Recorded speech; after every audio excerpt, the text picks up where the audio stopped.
Bonsoir à tous, c'est l'heure de l'information sur RTI 1. Bienvenue.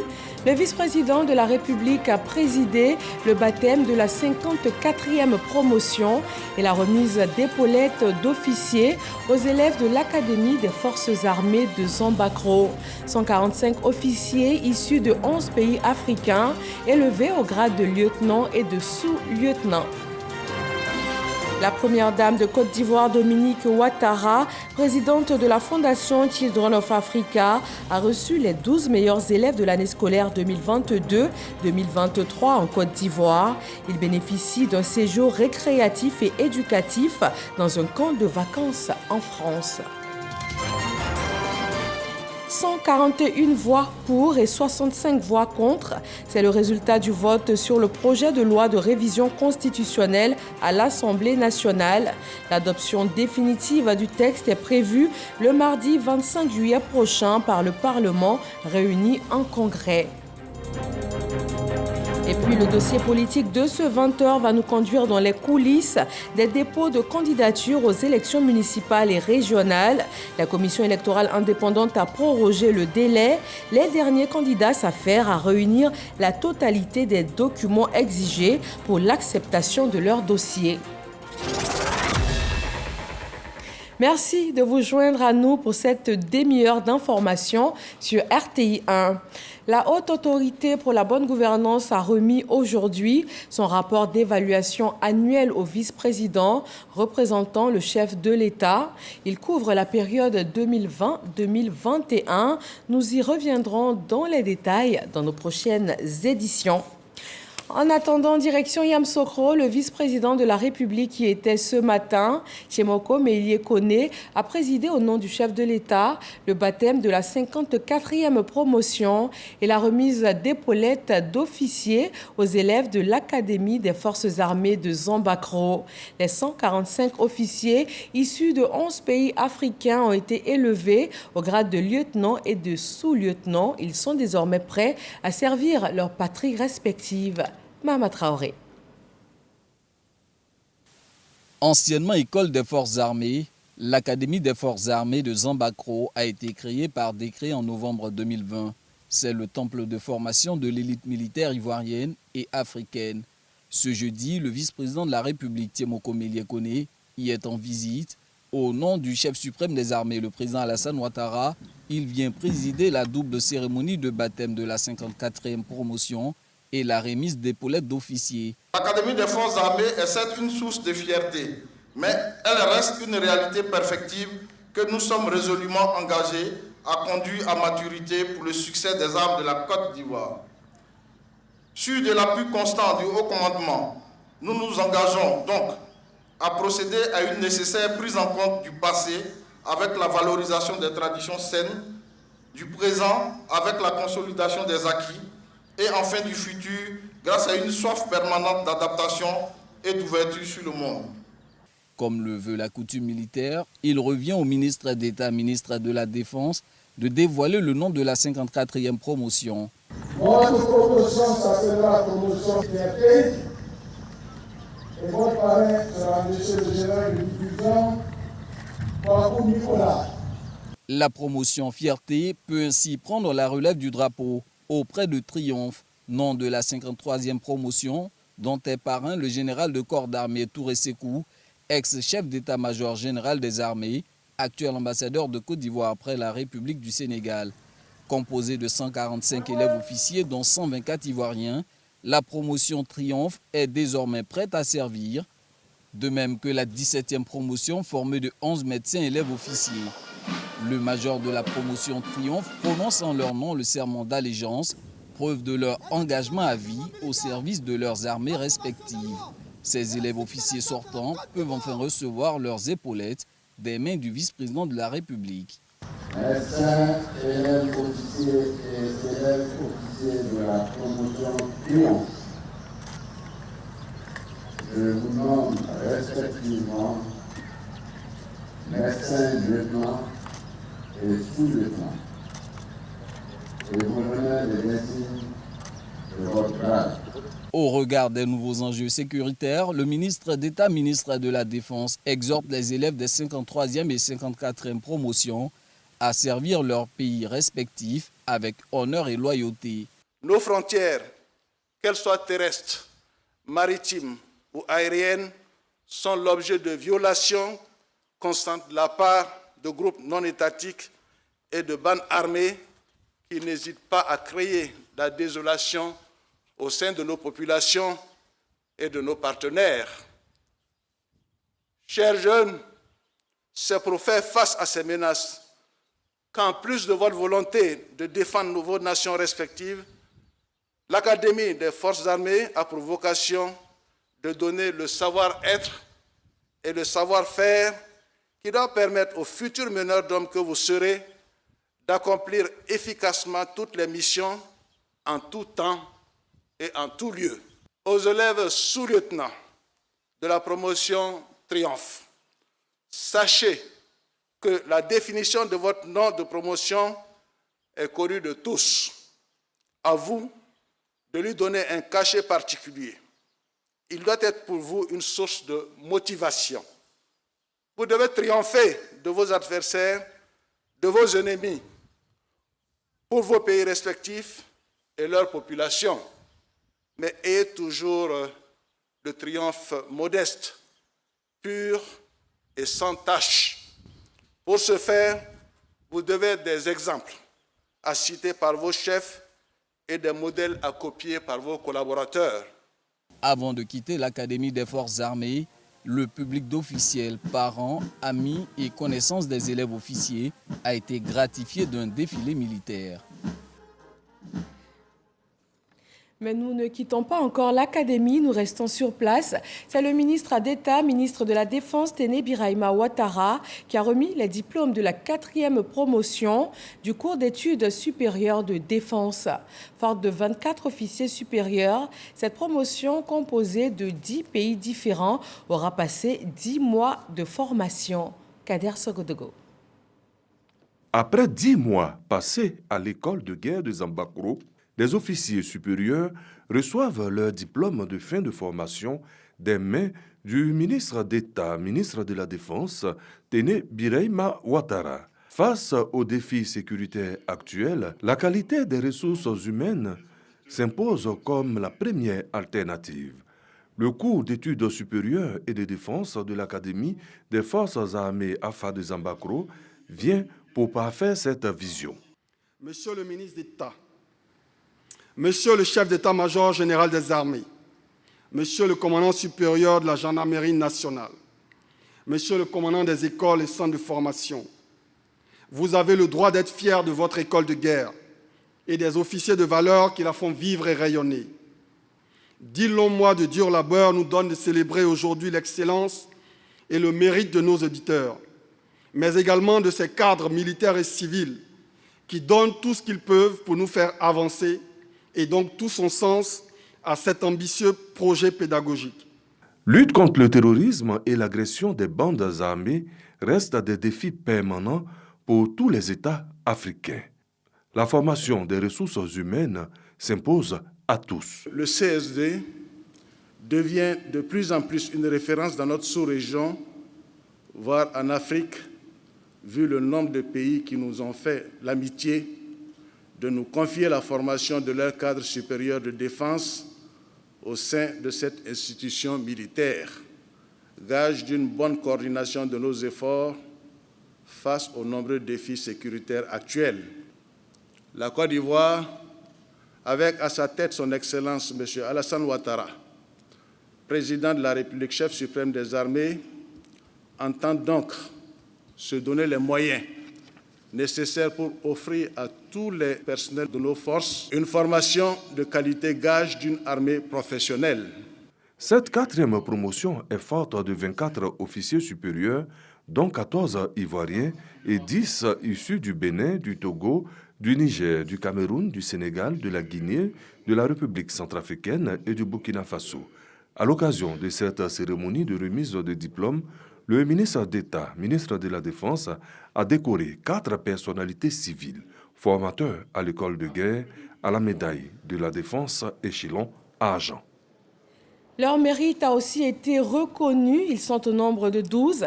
Les meilleurs élèves de l'année scolaire 2022-2023 en Côte d'Ivoire ont été reçus par la première dame de Côte d'Ivoire, présidente fondatrice de la Fondation Children of Africa.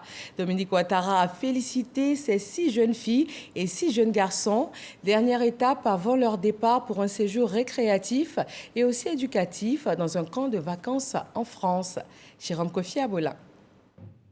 12 élèves cette année 2023 à qui la Fondation Children of Africa, en partenariat avec l'association Cité Club Universitaire, offre un camp de vacances en France pour avoir réalisé de très bons résultats scolaires. Lieu d'accueil pour ces élèves entre 15 et 16 ans, Cap d'Aille, au Centre méditerranéen d'études françaises. Ce mercredi, au cabinet de la présidente de Children of Africa, la première dame Dominique Ouattara, a lieu la cérémonie de leur départ prévue vendredi prochain.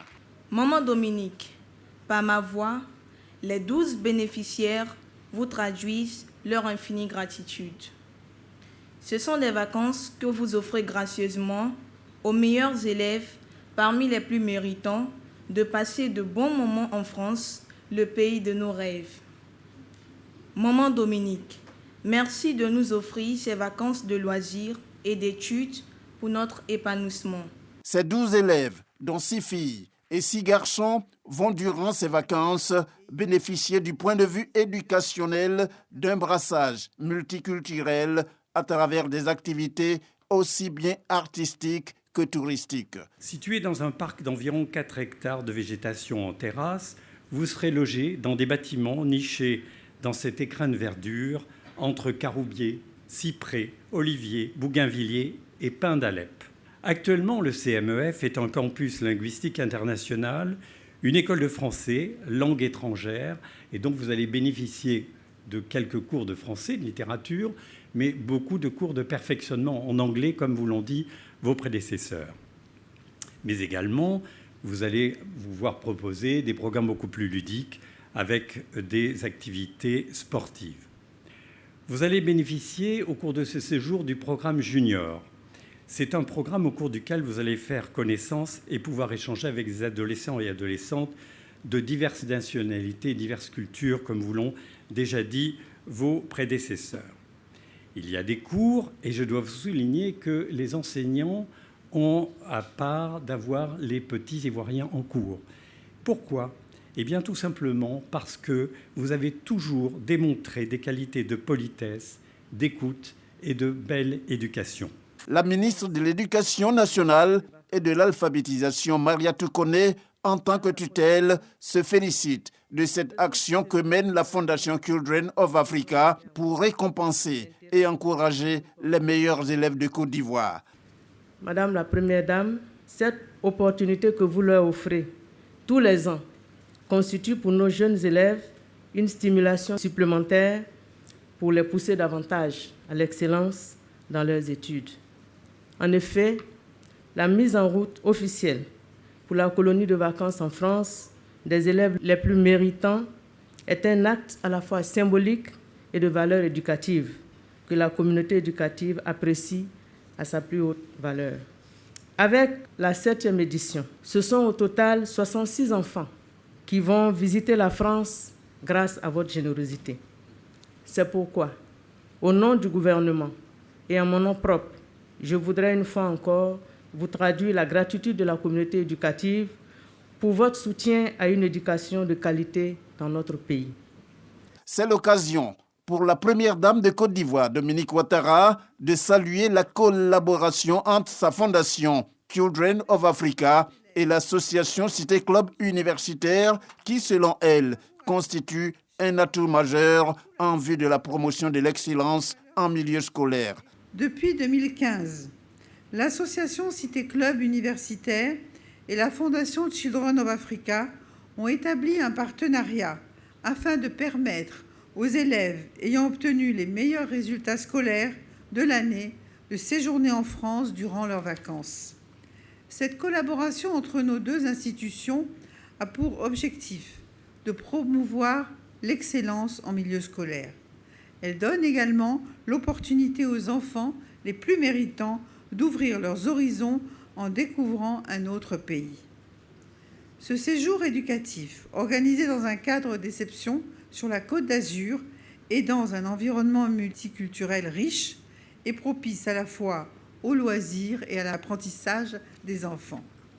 Chaque année, les enfants reviennent chez eux avec un souvenir impérissable et de belles anecdotes à partager avec leurs amis et leurs familles suite à leur séjour.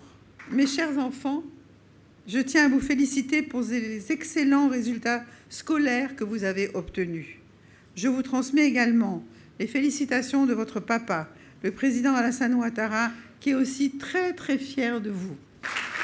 Vous avez donné le meilleur de vous-même pour arriver à vous distinguer et tout comme vos parents, je suis particulièrement fier de vous. Le camp de vacances à l'actif de la Fondation Children of Africa en faveur des meilleurs élèves de Côte d'Ivoire à Cap d'Aille est à sa 7e édition. Les bénéficiaires, cette année, vont passer, à l'instar de leurs prédécesseurs, 3 semaines en France. La municipalité de la commune d'Abobo a reçu une mission américaine de la ville de Houston. 3 grands chantiers de la commune ont été visités, à savoir le CHU d'Abobo, le village SOS et le garage école où sera construit le centre incubateur. Des activités qui viennent s'inscrire dans le cadre du jumelage entre la ville de Houston et la commune d'Abobo. Le reportage de Hamid Yarasouba, Jean-Marc Djadji et Fernand Conan. Une forte délégation américaine de Houston est en excursion dans la commune d'Abobo. Le maire de cette ville de l'État du Texas, Sylvester Turner, visite 3 infrastructures de la municipalité. Il est 10 heures lorsque les hôtes de Kandia Camara, maire de la commune d'Abobo, font leur entrée sur le premier site, celui qui va abriter le prochain CHU d'Abobo. Cet établissement aura une capacité de 600 lits, bâti sur une superficie de 5 hectares et devra être opérationnel avant fin 2025. Cap est mis sur le village SOS d'Abobo, qui accueille plus de 100 enfants abandonnés ou orphelins. Cette rencontre leur a permis de toucher de près les réalités de ces enfants. La visite s'est achevée par celui du garage-école, où sera construit le centre incubateur. L'initiative est de la mairie d'Abobo. L'idée est de renforcer le partenariat en vue d'améliorer le cadre de vie des populations. Nous voulons faire un partenariat avec Madame le maire sur le futur centre hospitalier qui est en train d'être construit, sur divers projets et construire un centre d'innovation et aussi inviter et encourager les entreprises de Houston à investir en Côte d'Ivoire. Ceci est juste le début d'une très belle collaboration qui va donner un bon résultat. Je voudrais dire aux populations d'Abobo de continuer de croire, de continuer d'avoir de l'espoir, surtout à la jeunesse d'Abobo, de continuer d'avoir de l'espoir. Parce que non seulement le président de la République et son gouvernement pensent à eux, mais aujourd'hui, nous avons des partenaires comme la ville de Houston qui viendra accompagner la mairie d'Abobo. Cette visite de la délégation américaine de Houston survient après la visite effectuée le 18 mai dernier par Kandia Camara, maire de la commune d'Abobo. Objectif, nouer un important partenariat couvrant des interventions urgentes dans plusieurs secteurs, notamment dans la santé, l'éducation, l'entrepreneuriat des jeunes. Et nous vous proposons maintenant un communiqué de la Direction générale du protocole d'État. Il est relatif à la commémoration du 63e anniversaire de la Côte d'Ivoire indépendante. Il est lu par Jean-Marc Djadji. Communiqué de la Direction générale du protocole d'État. Son Excellence, M. Alassane Ouattara, président de la République, convie les personnalités civiles et militaires, les organisations professionnelles et associatives, ci-après désignées, à la cérémonie commémorative du 63e anniversaire de l'indépendance de la République de Côte d'Ivoire, qui se déroulera le lundi 7 août 2023 à partir de 10h à Grand-Bassam sur l'autoroute à péage. Ce sont Monsieur le vice-président de la République et Madame, Messieurs les anciens présidents et vice-présidents de la République et leurs conjointes, Monsieur le Premier ministre, chef du gouvernement et Madame, Monsieur le président de l'Assemblée nationale et Madame, Monsieur le Président du Sénat et Madame, Mesdames et Messieurs les présidents des institutions et leurs conjoints, Messieurs les anciens premiers ministres et présidents d'institutions et leurs conjointes, Madame et Messieurs les ministres d'État et leurs conjoints, Mesdames et Messieurs les ministres et leurs conjoints, Madame et Messieurs les ministres, gouverneurs de districts autonomes et leurs conjoints, Monsieur le directeur de cabinet du vice-président de la République, Monsieur le directeur de cabinet du Premier ministre, Monsieur le secrétaire général du gouvernement, Madame la secrétaire générale adjointe de la présidence de la République, Mesdames et Messieurs les chefs de mission diplomatiques et représentants des organisations internationales, Mesdames et Messieurs les conseillers spéciaux à la présidence de la République, Mesdames et Messieurs les directeurs de cabinet des ministres à la présidence de la République, Monsieur le chef de cabinet du président de la République, Monsieur le directeur de cabinet adjoint du vice-président de la République, Messieurs les directeurs de cabinet adjoint du Premier ministre, Monsieur le secrétaire général du ministère d'État, ministère des Affaires étrangères, de l'intégration africaine et de la diaspora, Mesdames et Messieurs les ambassadeurs au département central, Mesdames et Messieurs les consuls honoraires, Mesdames et Messieurs les directeurs conseillers et conseillers techniques à la présidence de la République, Mesdames et Messieurs les membres des bureaux des institutions de la République, Messieurs les procureurs généraux près la Cour de cassation et le Conseil d'État et la Cour des comptes, Monsieur le premier avocat général du parquet général près la Cour de cassation et le Conseil d'État, Mesdames et Messieurs les avocats généraux, Madame et Messieurs les premiers présidents des cours d'appel d'Abidjan, de Bouaké, de Daloa, de Korogo et de commerce d'Abidjan, Madame et Messieurs les procureurs généraux près les cours d'appel d'Abidjan, de Bouaké, de Daloa, de Korogo et de commerce d'Abidjan, Mesdames et Messieurs les présidents des tribunaux de première instance d'Abidjan et de Yopougon, de commerce d'Abidjan et du pôle pénal économique et financier, Messieurs les procureurs de la République près les tribunaux de première instance d'Abidjan, de commerce, de Yopougon et du pôle pénal économique et financier, Monsieur le préfet de Grand-Bassam, Monsieur le président de l'Académie des sciences, des arts et des cultures d'Afrique et des diasporas, ASCAD, Monsieur le général du corps d'armée, chef d'état-major général des armées, Monsieur le général du corps d'armée, commandant supérieur de la gendarmerie nationale, Monsieur l'administrateur général, directeur général de la police nationale,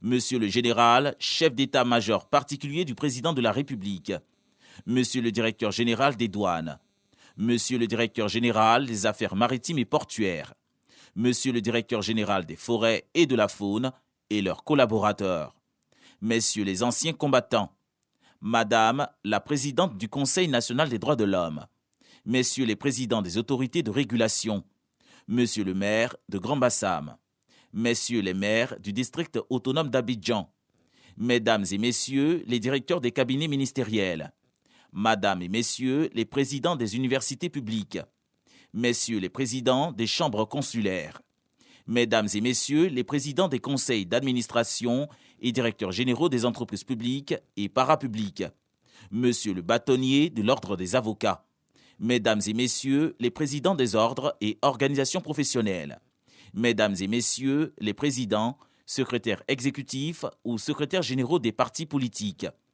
Messieurs les présidents de la Confédération générale des entreprises de Côte d'Ivoire, CGECI, de la plateforme unique des petites et moyennes entreprises, PU-PME, et de la Fédération ivoirienne des petites et moyennes entreprises, FIP-PME, et les membres de leur structure.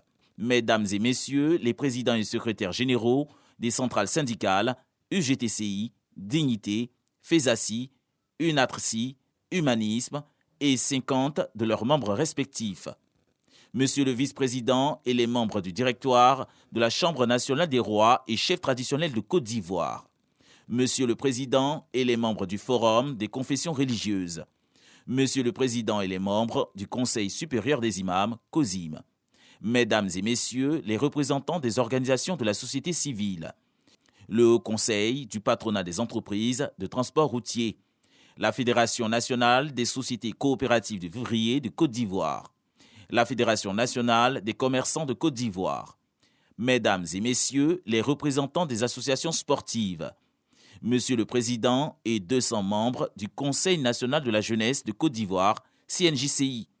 Les cartons d'invitation sont à retirer au ministère d'État, ministère des Affaires étrangères, de l'intégration africaine et de la diaspora, auprès de la Direction générale du protocole d'État, du mercredi 26 juillet au mardi 1er août 2022, de 9h à 17h. La mise en place sur le lieu de la cérémonie débutera à 7h30 et prendra fin à 9h15, horaire de rigueur. Abidjan, le 20 juillet 2023, le directeur général du protocole d'État. Voilà donc le communiqué de la Direction générale du protocole d'État relatif à la commémoration du 63e anniversaire de la Côte d'Ivoire.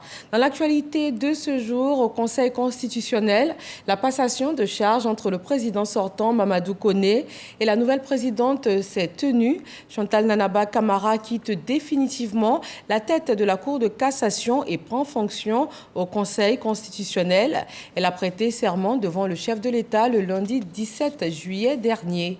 Éric Goré. Une minute de silence en mémoire du professeur Francis Vanga-Vaudier, ex-président du Conseil constitutionnel, décédé le 3 juillet dernier. Une façon pour ses successeurs de lui rendre hommage à cette cérémonie d'installation de la nouvelle présidente du Conseil constitutionnel, Chantal Nanaba Camara. Après que la concernée ait prêté serment devant le président de la République le 17 juillet 2023. Chantal Nanaba Camara devient ainsi la première femme de Côte d'Ivoire à occuper ce haut poste de responsabilité. Ces missions sont soulignées ici par le président sortant. Faites en sorte que, lorsque les passions du moment se seront estompées, l'on puisse dire que, au fond, malgré tout ce que nous avons dit, c'est le Conseil constitutionnel qui avait raison. Madame la Présidente, retenez aussi que la haine à l'égard du Conseil constitutionnel, coupable de contrarier les desseins et les destins, peut aussi déborder sur sa figure emblématique, c'est-à-dire son président, personne physique plus concrète que l'institution et répondant donc mieux au besoin de disposer d'un adversaire à cibler contre lequel on peut porter des coups à la dimension de la déception ou de la frustration ressentie. La nouvelle présidente reçoit la Constitution de la République de Côte d'Ivoire, un acte qui symbolise la passation de charge en présence de Gilbert Koné Kafana, ministre d'État, ministre chargé des relations avec les institutions de la République.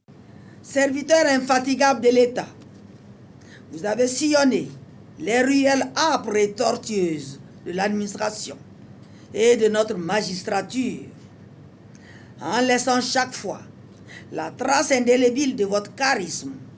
Soyez rassurés que nous mettrons tout en œuvre pour poursuivre l'œuvre gigantesque que vous avez entamée et vous solliciterons en tout lieu et en tout temps en cas de besoin.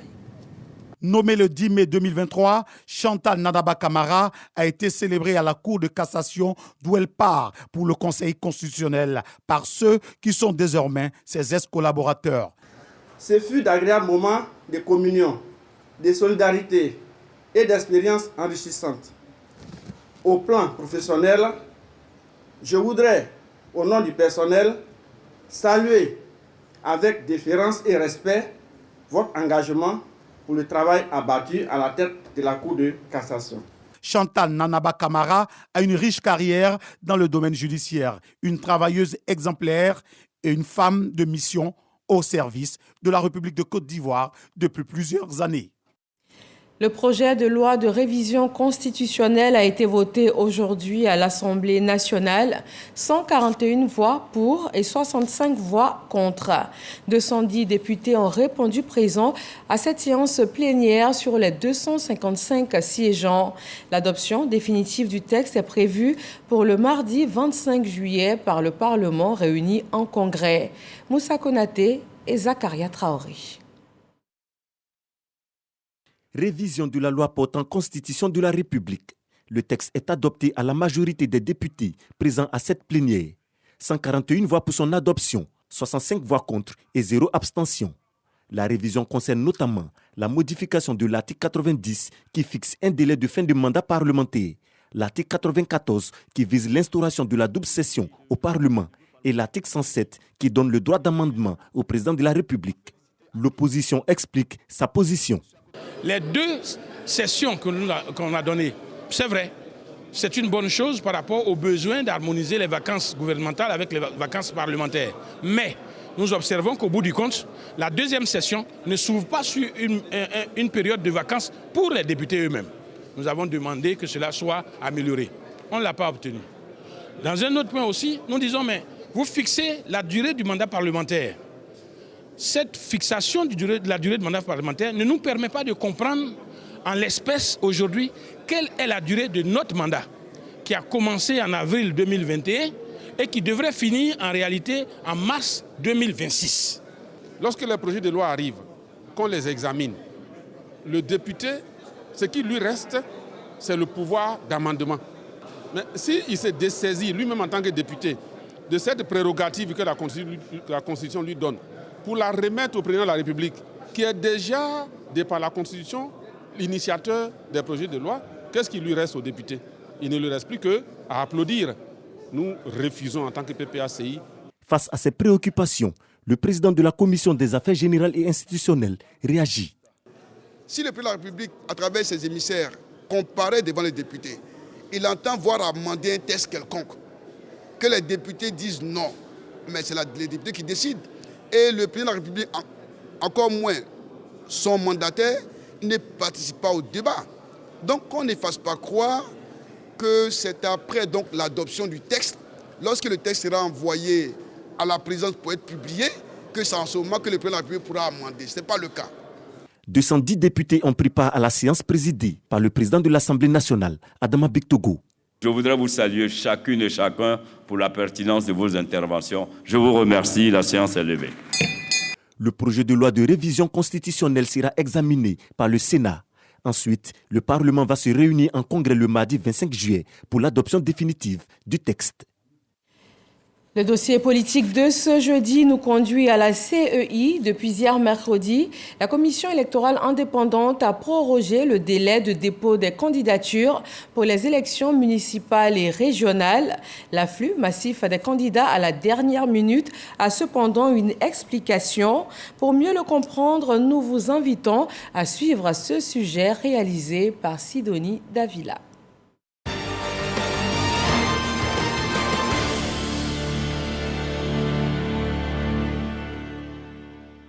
Lundi, mardi et mercredi, ces 3 derniers jours qui devaient marquer initialement la fin du dépôt de candidature à la Commission électorale indépendante ont vu la ruée massive des candidats déclarés aux élections locales du 2 septembre 2023. Je viens de déposer la candidature de M. Vakaba Fofana à la CI et la candidature a accepté, voilà le reçu. Un coup de soulagement puisque vraiment ce n'était pas facile.